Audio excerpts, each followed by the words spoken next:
Good morning, Knicks Nation. Today is Thursday, the 12th day of March, 2026. I hope you're all safe and healthy today. That your family is safe and healthy, and that the needs of you and your family in terms of food, shelter, clothing, as well as health are being met today. Blessings upon those that work in the area of health, along with first responders, every day doing their best to save lives. Those also that pick up garbage to keep our places clean, and those that make deliveries for our convenience. Double blessings on the men and women that are trying to help rescue, deliver, and recover teenagers and children, the victims of child molestation and pedophilia, those that are helping the people that are victims of prostitution, child prostitution, pornography, child pornography, human trafficking, and sex slavery. Double curses on all the perpetrators, profiteers, and perverts that create the environment that makes these industries exist. Finally, double blessings on the homeless. More than 700,000 men, women, children, families, senior citizens, military veterans, homeless in the United States of America. Blessings upon them, for theirs is the kingdom. There was a basketball game at the Delta Center in Utah, Salt Lake City, Utah last night. The New York Knicks defeated the Utah Jazz 134-117. It was a solid win, a business-like win for the Knicks in that, okay, you look at the stats, and they shot 95% from the line. There was 22 free throws for the Knicks, 19 for the Jazz, so the game was evenly called. The Knicks shot 43 pointers, 52% from three overall. That was good. Of course, they had 37 assists. There were 23 assists at the end of the third quarter, so they had 14 assists in the fourth quarter. Beautiful, of course, and they dominated the paint 48-38. So that was solid. They were not so solid defensively. A lot of the Jazz points came with what we were talking about in terms of weak side three-point shooting. They were getting open looks from the weak side of the floor and nailing them because the Knicks were steps slow getting out to the three-point shooter. Mostly that was Mikal Bridges and Jalen Brunson. Too slow getting to the three-point shooter and allowing the flow of the game. And this is what happened. Clyde is always saying, if you watch the Knicks, you heard Clyde say this: see the man, see the ball. Okay? What happens if you're ball watching on defense, you're not watching your man. And you tend, and on this scenario, what we're talking about is Mikal, for example, he floats too far into the paint in order to add protection to the paint. And his man is standing in his side of the floor with a lot of space. And in the league, you can't do that. Sensabaugh was killing us with that yesterday. Bryce Sensabaugh come out of Ohio State. I liked him at Ohio State. I wasn't sure he was going to make the league, but he did. And not only that, he became a solid player for Utah. But I wouldn't put him, as an all-NBA shooter. But he's a pro. And you leaving him open, he's going to knock down that shot. And again, Mikal or Brunson was always too slow because they floated too far into the lane from the weak side of the floor and left Utah open, which is why Utah was getting those shots. Now, I was never overly concerned. I was somewhat concerned, but not really worried that the Knicks weren't going to win this game, even when they got down 18. The reason is because twofold. Number one, Utah. They were celebrating after the first and second quarter like they had won the game. And that's stuff young teams do, okay? Because they don't put the finishing touch on a game. A veteran team knows how to do that. But a young team, they're still acting like this is the NCAA, okay? And so you won your first bracket game or whatever. And they start acting like that at halftime. And I said, they celebrating too early. They celebrating too early because the Knicks and Brunson were business-like the whole time. They didn't panic. They stuck with the program, okay? And, of course, they won the game. So I wasn't surprised at that.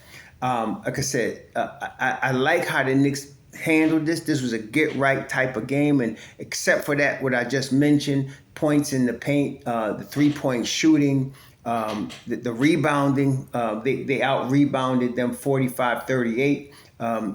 The assists, everything was there. And also, for example, the big hero of the game, of course, was Jordan Clarkson, who is a professional. He comes off the bench and scores 27 of course, he was motivated because he really, the love. It was beautiful to see the love that the people of Utah and his former teammates have for him. Tells you a lot about him, that they had such love for him. And he spent most of his career in Utah. I didn't realize that. I knew he was with the Lakers. I knew he was with Cleveland. I didn't know he spent most of his career in Utah. But he really had a following there, close there, and there was love there. And the Knicks also showed him a lot of love. So he was feeling good, and he came off the bench and did his thing. And this is one of the keys to a championship team. Every NBA team has roles for every player that was in the rotation. There's a role to play. The better NBA teams, their role players play their role at the highest level. That doesn't mean they're superstars. It means they play their role at the highest level. For example, last night, again, I mentioned Jordan Clarkson, but also there was Jose Alvarado. He is example two, a big example of this. Now, he played 15 minutes. Alvarado is not the type of player that you want playing 30 minutes in a game. You're going to get diminishing returns. Eventually, they're going to figure him out, and eventually, they're going to exploit him. But for 15 minutes, he can bring, what he's going to bring every night is energy. He's going to come off the bench with energy. And that energy is in the form of speed and quickness. Okay, he obviously doesn't have height, but speed and quickness he's going to bring every night with that energy. And last night, he only scored 4 points, but he was plus 28. Because why? Because he had 7 assists. The ball was moving. He was using his speed and quickness to get from one side of the floor to another and move the basketball. And that was what we needed last night. And so he played his role at a high level. And that's what you want. So now you got that. And then, of course, you have Mitch Robinson had 6 points, 13 boards. Then, of course, Mo Diawara. He was minus 12. He was struggling a little bit defensively. He also was. But he still had 10 points. He didn't shoot the ball particularly well, but I like what I don't want to, I'm not like somebody that's been calling for change because he had a bad game like a lot of y'all do. But no, keep doing it with him. He's going to be fine.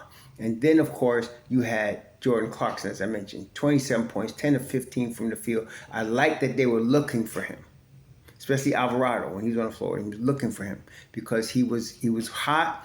He was excited. He was playing in his home. He still lives there apparently, and so it worked out well. Now with the starters, I mentioned Bridges was missing assignments. You gotta do is look at the plus minus, and you kind of see that Bridges was missing defensive assignments, and so was Brunson last night. And again, I always tell y'all, there's 3 guys that really do this. When they do it bad, it's bad. It's Bridges, McCall, and Hart, and so they have to really step up. I'm not sure if it was an energy situation with Bridges or what it was, but it was. So, but we still won the game. Now, Brunson, 28 points, 7 of 16 shooting, 8 assists, and of course, 3 turnovers. That's what you got what you wanted from Jalen Brunson. And of course, Cat. He played 30 minutes, 21 points, 7 boards, 7 assists. 7 assists. And how many turnovers? 2. Now, why? Because he had the damn ball in his hands. Cat knows what to do when he has the ball. Okay? And he used it. It's going to be a positive outcome when you put it in his hands for the whole game. Brunson did what he needed to do third quarter, fourth quarter, which is what we want from him, which is what exactly he did. Okay? So, again, your players play their roles at the highest level. And then, of course, there was OG. 22 points, 7 of 10 from the field, 3 3-pointers, 3 of 5, 5 of 5 from the line, plus 11. Excellent defense from OG. And yeah, it results in a dub. Because the Knicks were the better team, we just had to handle business in the proper fashion. So now we're going to be Indiana on Friday. Now, that's another get-right game. We got to still handle business. But again, I'd like to see, and I think they will, a little improvement on that defensive side, especially with the wide open threes on the weak side. That's been a problem. But during that 20-game stretch when the Knicks were number 1 in the league in defense, they handled that problem. And now part of the issue that, say, the 2 losses in Los Angeles was energy. It takes energy to do everything, right? And especially in basketball. But they were slacking in those areas. The road trip is a road trip, and it's going to wear out anybody that has to do it, So it's what it is. But now they're at the end of the road trip. At this point, they play Indiana at Indiana on Friday. That's tomorrow. And I think they get at least one home game. Let's see what they got here. Let me see what they got here. Let me see here. Trying to get back to the... Okay, so now they got Indiana at Indiana. They get two home games. Golden State and Indiana again. Golden State Sunday, Indiana Tuesday. Now, the problem that Golden State has right now is Stephen Curry is injured. Listen, they got Podemski, whatever his name is, that young boy, he could ball. And, of course, they got the rest of their core. But if they don't have Stephen Curry, it's a different team. Not saying they scrubs. Not saying the Knicks should walk all over them. But I am saying it helps. Okay? So you got Indiana and Golden State at home, but then you got Brooklyn, which is really a home game. Then you got two more games at home, Washington and New Orleans, before you have to start another road trip, which is going to be another 4-game road trip. That's the last big road trip of the season.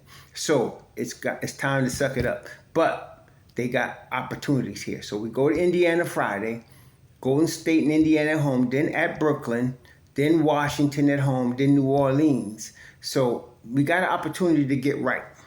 Okay? Now, by the time we play New Orleans at home on March 24th, I'm looking for a deuce sighting. Yes, I'll be looking for a deuce sighting. They say April 1st. I heard that. I'm looking for a deuce sighting on March 24th, though. I mean, I'll just let me be just disappointed if I don't get it. But I'm hoping for that. So, if we get a deuce sighting by March 24th, boy, we're really going to be in good shape. Okay? So, at this point, right now, the next little phase is to get our energy back from this road trip, handle business in Indiana. Don't put a stinker in Indiana. Finish this road trip on a positive period. Right now, the Knicks are 2-2 on this West Coast swing. If they can beat Indiana on Friday, they finish this West Coast trip 3-2. You cannot complain about that. 3-2 is in a 5-game road trip, you did very well. So then they come back to the friendly confines of New York City, for Sunday against Golden State. So at this point, we will, we got to go one game at a time. We just grinded out a win last night, business-like. That's what they were. They handle business, and they got to do it again Friday, handle business. This is the critical time of the year right now. Right now, they had Stephen Curry on March 11th, which is yesterday, expected to miss at least 10 days. So he's not going to play Sunday. And then they have DeAnthony Melton is day-to-day. Seth Curry is day-to-day.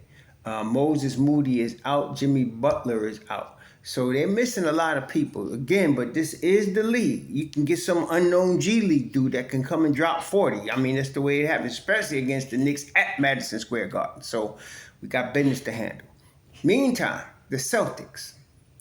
The Celtics, we're now 2 games behind the Celtics, which is where we've been for more than a month now. And now Celtics, we know, have Jason Tatum back. And so their schedule... they got a pretty easy schedule now. They play Oklahoma City tonight. They just lost to San Antonio. I'm going to give them an L against Oklahoma City at Oklahoma City. But then they got Washington at home, Phoenix at home, and again, the Curryless Golden State at home. So they schedule, Then they play at Memphis. Then they play at home against the first real tough game that I see coming after this Oklahoma City game. They got Juju in them on the 22nd of March. At home. And then they got Oklahoma City right after that at home. So that's the, it's going to be tough to catch the Celtics because they got an easy schedule. They got to stub their toe to help us in that situation. But we'll see. But I think the Knicks, we'd like the Knicks to take the second seed if we could get it. But I'd like them to hang on to the third. Now, last night, Cleveland lost. So the fact that Cleveland lost, who they lost to? Cleveland lost to Orlando last night. We got a game and a half lead on 4-shot Cleveland. So we the third seed right now. We just got to keep stacking these dubs If Boston falters, we got to keep stacking these dubs to take advantage. If they don't, we just solidify our third seed. Okay, but what that would mean is a semifinal series against Detroit. Okay, not saying they can't beat them, but we be similar to what we had last year.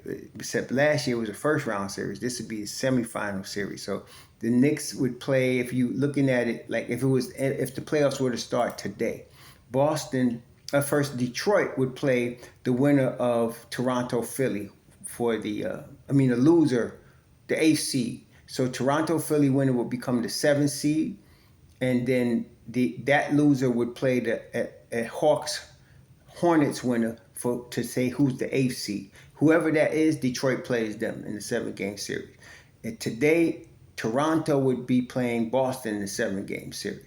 The Knicks would be playing the Miami Heat in the 7-game series, and then you'd have Cleveland and Orlando in a 7-game series. And then the next round, assuming the first 4 seeds win, your next round would be Detroit against the Knicks, or Detroit against Cleveland. Detroit against Cleveland and the Knicks in Boston. Yes, the semifinal would be Knicks in Boston. Detroit would play the lower seed Cleveland, and the Boston Celtics would play the Knicks, with Boston having home court advantage. That don't matter in the playoffs for us though, but that's how it would be. So either way, you got to go through Detroit and Boston to come out the East. Either way. So we just got to be ready, sharp for our game plan. Our team got to be healthy. We got to have our game plan. I'm very confident come playoff time in a 7-game series, the Knicks will be ready. I'm very confident in that, especially you get a Deuce McBride back. I'm very confident we'll be ready. So at this point, again, just keep grinding. Stack up as many wins as you can. You just got one in Utah. 2-2 on this road trip. Let's end this road trip on a high note by beating Indiana tomorrow. End the road trip 3-2. Then go back to Madison Square Garden and have a pretty good homestand. Because I count Brooklyn almost like a home game, right? So you're talking about really about 4 games in New York. So, it's a chance for us to also sharpen our game, okay? And while we're waiting for Mr. McBride to come back from his injury, which I'm thinking is going to be sooner than we think, because Deuce is a tough dude, and really, we'll see. But if we can get him for a week and a half, 10 days prior to the playoffs, that's better. Okay, just like Tatum. Tatum is now back with the Celtics. His timing is off, but he's got enough time to get sharp, like to be Tatum by the time the playoffs come. Because I saw it. I'm watching him, and he's missing shots that he would normally hit. He's getting them. He's getting to the basket like he would normally do. He's just missing the layup. It's all timing. And he's going to be a problem when he comes back. And so is Deuce. We just got to give Deuce enough chance to get back in the flow. But with what we got already and what we're going to have, I like our chances in any 7-game series. And so here we go. Indiana next. Let's get this dub. Enjoy the game. Enjoy this. Savor this win. Let's see if we can end this road trip or the 3-2 success. Sure.